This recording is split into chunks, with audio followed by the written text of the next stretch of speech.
안녕하세요. 행복중개 백호부동산 이효진입니다. 인간관계 하면 빠질 수 없는 고전, 그 두 번째 시간입니다.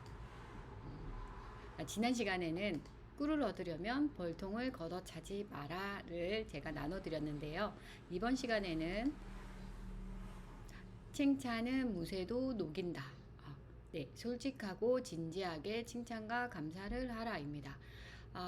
제가 이 책을 읽으면서 칭찬을 하기 위해서는 기본적으로 감사라는 게 들어가야 된다는 걸 알았습니다.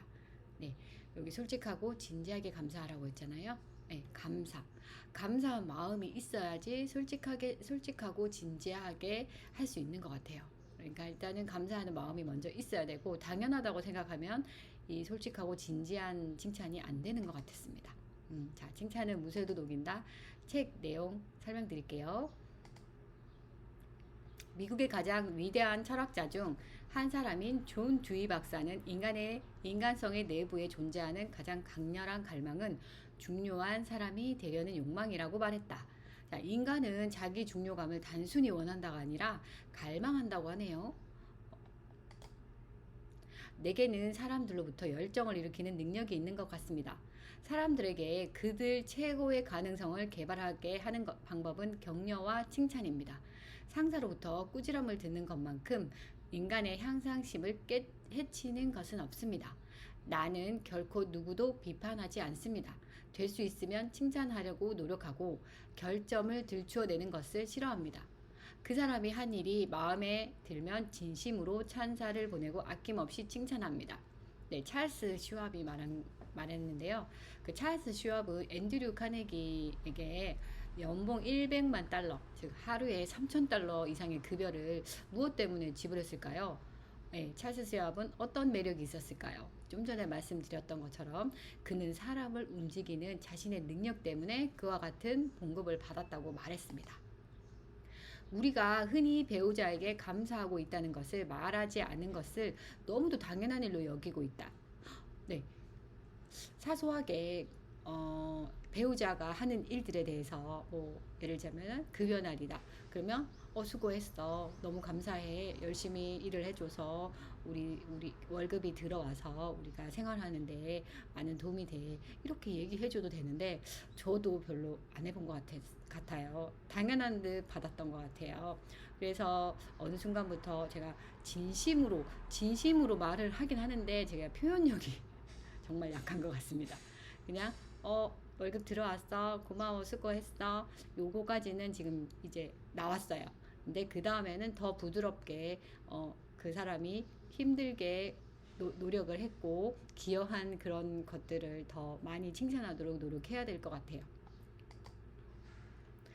사람의 감정을 상하게 하는 것은 그 사람을 변화시키지 못할 뿐만 아니라 오히려 적대감만 불러일으킨다.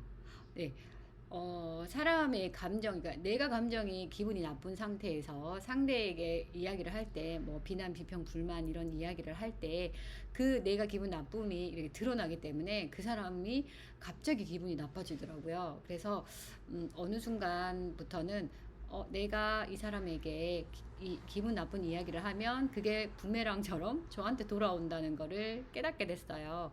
그래서 그 다음부터는, 완벽하진 않지만 설명을 하고 표현을 할 때 내가 이러이러이러한 면에서 요렇게 행동을 하셔서 제가 조금 불편하긴 했어요. 요런 식으로. 근데 아직까지도 비평 이런 거 불평 이런 거는 완벽하게 고쳐지진 않았어요. 하지만 상대에게 내 감정이 좀 좋지 않다는 거를 표현할 때 좀 부드러워진 것 같아요. 진심으로 찬사를 보내고 아낌없이 칭찬하자. 그러면 사람들은 당신의 말을 마음속 깊이 소중히 간직하고 아끼며 평생을 두고 되풀이할 것이다. 당신이 그것을 잊어버린 뒤에도 상대방은 그것을 두고두고 반복할 것이다. 네. 진심으로 칭찬을 하고 아낌없이 찬사를 하면 저는 잊어버리겠지만 상대는 기억을 하더라고요. 저도 경험을 해봤습니다. 자, 실천 계획에서는 제가 실천 계획을 이제 어디서 발췌를 했냐면 책 인생 언제나 인간관계라는 책에서 발췌를 했는데요. 그 책 내용을 보면 이런 좋은 내용들이 있어서 제가 메모를 해놨다가 이렇게 안내를 드리는 거예요. 더 자세한 내용이 궁금하시면 인생 언제나 인간관계, 한국 카네기 대전센터 지사장님 외에 같이 함께 하시는 강사님들과 독서 모임을 하면서 책을 만드셨다고 합니다. 재밌었어요. 한번 참고해 보세요. 자, 그 책에서는 칭찬은 어떤 행동보다 자신의 이미지에 강력한 영향을 준다. 진짜 맞는 것 같아요. 모든 일에 성공하려면 타인의 협력과 노력이 필요하다. 사람들은 그들의 성공에 기여한 만큼 우리의 성공에도 기여한다. 제가 손님들, 고객들에게 항상 생각하는 것이 고객들이 만족하고 고객의 이익을 생각을 하면 자연적으로 저에게도 이익이 생긴다고 그런 생각을 했었어요. 지금도 하고 있고요. 왜냐하면 내 이익 먼저 생각을 하면 고객을 챙길 수가 없더라고요. 그래서 저는 그런 생각으로 고객을 먼저, 내가 집을 산다면 내가 저 고객이라면 그런 생각으로 고객에게 중개를 해주고 있어요. 그러다 보니까 조금 더디게 가거나 내가 거래를 못하는 상황도 생겼지만 이것이 제가 지금 몇 년에 걸쳐서 하다 보니까 이것이 오히려 저한 더 많은 이익을 준다는 걸 알았어요. 사람들은 알아봅니다. 상대가 원하는 것을 주는 사람을, 신뢰를 받으려면 신뢰를 줘야 한다는 것을 깨달았어요. 평소 상대방의 좋았던 점을 전달한다. 이것도 정말 중요한 거예요. 고마웠던 점을 기억해서 감사한 마음을 표현한다. 감사일기를 쓰면서 상대방의 장점과 고마운 점을 기록으로 남긴다. 네, 요 실천 계획 요것만 여섯 가지만 잘해도 우리 칭찬, 솔직하고 진지하게 칭찬과 감사하는 거에서는 성공할 수 있을 것 같아요.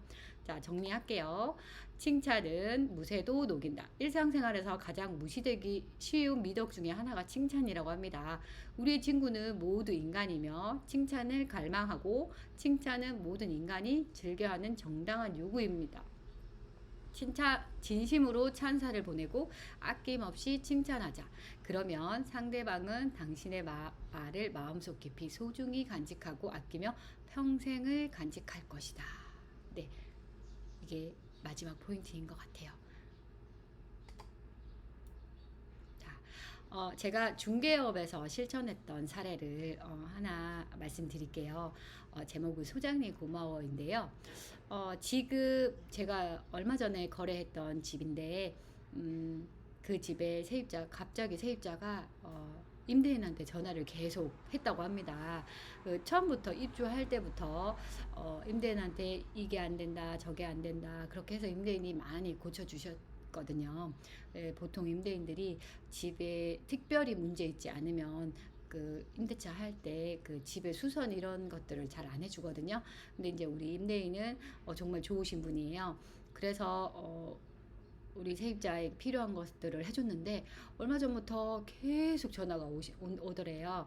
뭐 따뜻한 물이 잘 안 나온다, 물이 졸졸졸 나온다, 뭐 집이 춥다, 뭐 이것저것 계속 전화를 하길래 임대인이 관리사무소에도 전화를 해봤고 해도 특별히 문제가 없다고 합니다. 그래서 제가 저보고 답답하다고 전화가 왔길래 저 세입자에게 전화를 해봤어요.